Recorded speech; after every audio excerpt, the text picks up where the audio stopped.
Bonsoir à toutes et à tous, soyez les bienvenus dans Votre Santé, l'émission de BFM Marseille-Provence dédiée à votre santé dans le département. Au sommaire de cette émission aujourd'hui, cette question, comment faire du sport en évitant la pollution? À mes côtés, Laure Locher, bonjour, de M Provence, qui va répondre à toutes vos questions concrètes, et le docteur Pierre Souvé, bonjour, cardiologue, pour nous éclairer sur le sujet. Votre santé, c'est parti. Et Laure, on commence avec le chiffre de la semaine.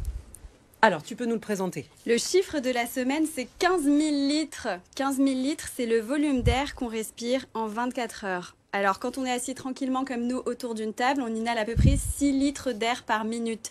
Mais si on décidait d'aller faire un foot ou de faire le Marseille-Cassis, on passerait à 100, voire 250 litres d'air par minute. Alors, que se passe-t-il si ces 250 litres d'air sont remplis de dioxyde de soufre, de dioxyde d'azote, d'ozone et de particules fines? C'est ce qu'on va essayer de trouver ensemble avec l'aide du docteur Pierre Souvé. Et justement, on passe à l'interview du jour avec monsieur Pierre Souvé, cardiologue. C'est parti. Bonjour. Bonjour. Vous êtes donc cardiologue. On va parler de ce sujet, le sport et la pollution, avec vous.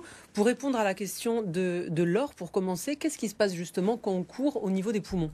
D'abord, je suis cardiologue et je préside l'association Santé Environnement France qui s'occupe de toutes les pollutions environnementales, notamment la pollution de l'air, qui est un grand problème de santé publique. Important de préciser, oui. En fait, vos poumons ont l'information du cerveau. Les muscles bougent plus, les tendons, et donc du coup, le gaz carbonique augmente, et donc du coup, votre respiration, votre rythme respiratoire augmente. Et comme les muscles ont besoin d'oxygène, le cœur a besoin d'oxygène, votre rythme cardiaque augmente. Donc il n'y a pas que les poumons pas simplement la fréquence respiratoire qui augmente, c'est aussi votre fréquence cardiaque pour apporter cet oxygène, pour l'extraire de l'air et l'apporter dans votre organisme. Alors évidemment, si vous respirez 6 litres d'air pollué, bon, on va dire que c'est moyen, mais si vous en respirez 200 litres à la minute... Alors justement, comment les microparticules peuvent interférer avec notre organisme?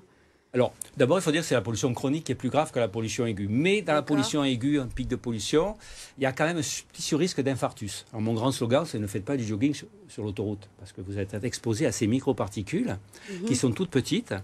Il peut y en avoir jusqu'à 50 000 en bord de trafic, 50 000 par centimètre carré. Est-ce que vous imaginez? Elles sont minuscules, nanoparticulaires. Pour que les téléspectateurs comprennent bien, la pollution chronique, c'est quoi? C'est votre exposition tout au long de l'année qui va augmenter surtout les pathologies cardiovasculaires. Plus d'infarctus, d'accidents vasculaires cérébraux, plus de cancer aussi, plus de maladies respiratoires, cancer des poumons, bronchite chronique, et même des atteintes du fœtus. Une femme enceinte exposée à la pollution, son fœtus aura plus de chances d'être de bas poids de naissance, par exemple. Alors justement... Et attendez, je rajoute une couche. Il y a des liens avec Alzheimer et pollution de l'air, parce que par le bulbe olfactif ici, ces nanoparticules, on va les appeler comme ça, pénètrent jusqu'au cerveau et provoquent de l'inflammation au niveau du cerveau. Ça fait un peu peur, là. Ça veut dire quoi? Qu'on prend beaucoup de risques quand on court à côté d'un lieu pollué? Alors donc, le bon sens, il vaut mieux courir, on prend toujours Parc Borelli, il vaut mieux courir à Borelli qu'à Sakakini ou à Rabato. C'est évident, parce que vous êtes moins exposé. En campagne, vous allez avoir 2000 particules, par exemple, sur votre chemin, là, jusqu'à 50 000. Et elles vont provoquer une inflammation, elles vont pénétrer votre système respiratoire, faire une inflammation, rentrer dans votre sang, se retrouver partout et faire donc des phénomènes qui vont favoriser la coagulation, favoriser les arythmies. Donc le bon sens fait que le sport c'est très bon pour la santé. L'Agence mondiale de la santé nous dit qu'il faut faire 2h30 d'exercice, un petit peu de tonique par semaine. Et vous aurez moins de cancer, moins de diabète, moins de maladies cardiovasculaires.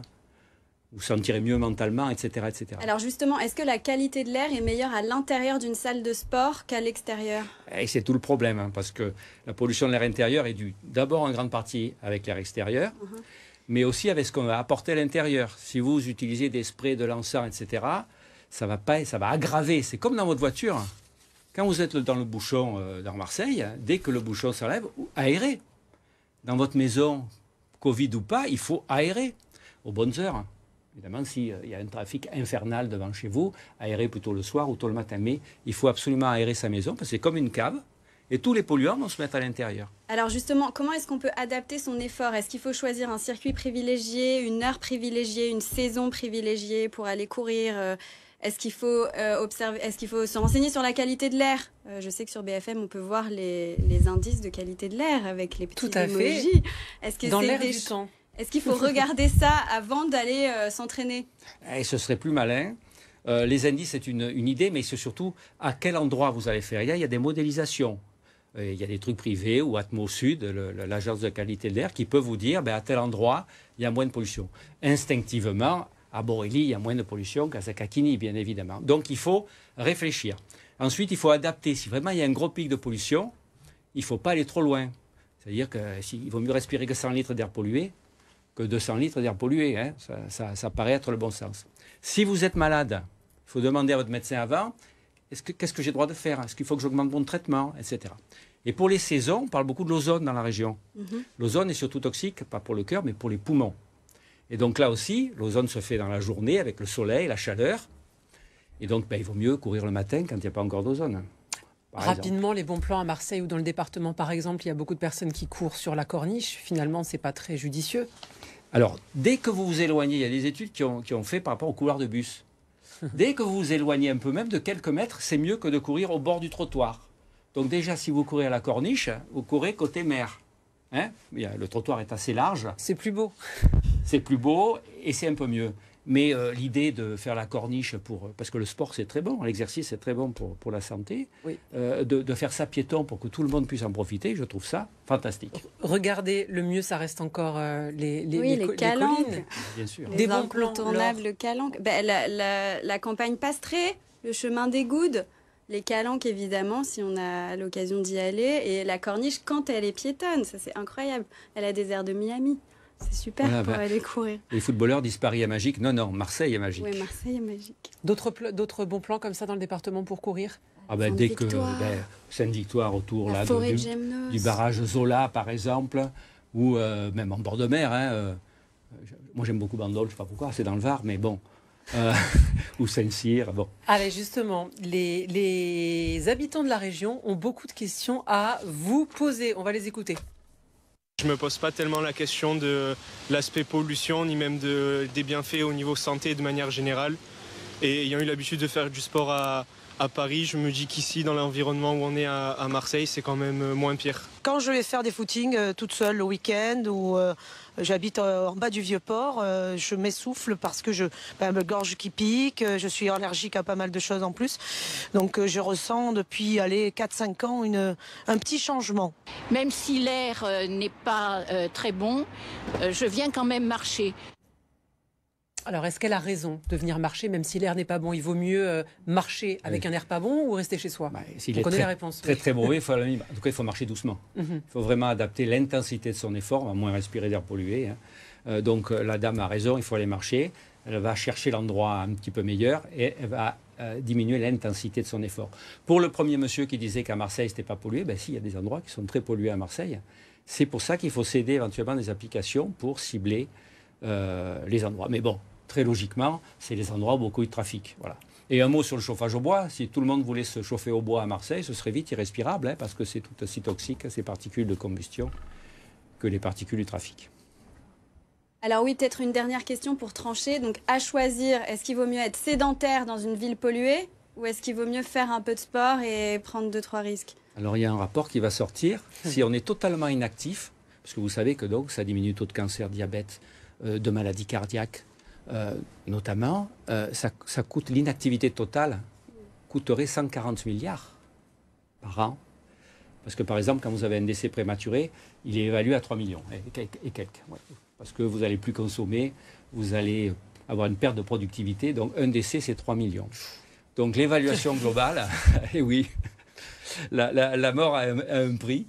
Et voilà, donc c'est des économies. Donc il faut vraiment faire de l'exercice adapté à son état, à ses capacités et cibler donc les endroits les plus adéquats. Merci beaucoup. Vous restez avec nous parce que Laure, tu vas nous présenter l'objet bien-être, santé bien-être de la semaine. Alors, qu'est-ce que c'est? Alors, l'objet bien-être de la semaine, on le trouve dans la salle de bain parce que se prémunir contre la pollution quand on est sportif... Un peu plus haut comme ça, voilà. Ça commence sous les aisselles, en évitant le parabène, l'aluminium, le triclosan et le cyclopentasiloxane. Je ne sais pas si je le dis correctement, mais toutes ces autres substances qui bouchent les glandes sudoripares, donc celles qui sécrètent la sueur. Alors là, je vous ai amené un déodorant qu'on trouve dans une boutique qui s'appelle Okjo Zéro Déchet, qui est sur la Corniche Kennedy, qui est du coup entièrement artisanal à base de bicarbonate de soude, d'huile essentielle de menthe et de lavande, parfaitement hypoallergénique, sans alcool, sans aluminium, 100% naturel, bio. Ça marche, tu l'as testé? Alors je sais pas, mais il permet de sentir bon la garrigue quand on court au milieu des pots d'échappement. Pas mal. Mais oui, vous vouliez Oui, je peux dire juste un mot. rapidement La sueur ne sent pas. Hein. C'est les bactéries qui sont autour, mais la sueur en elle-même ne sent pas mauvais. Donc si on se lave, on si on se ne lave, s'en dira plus. Un mot sur les masques.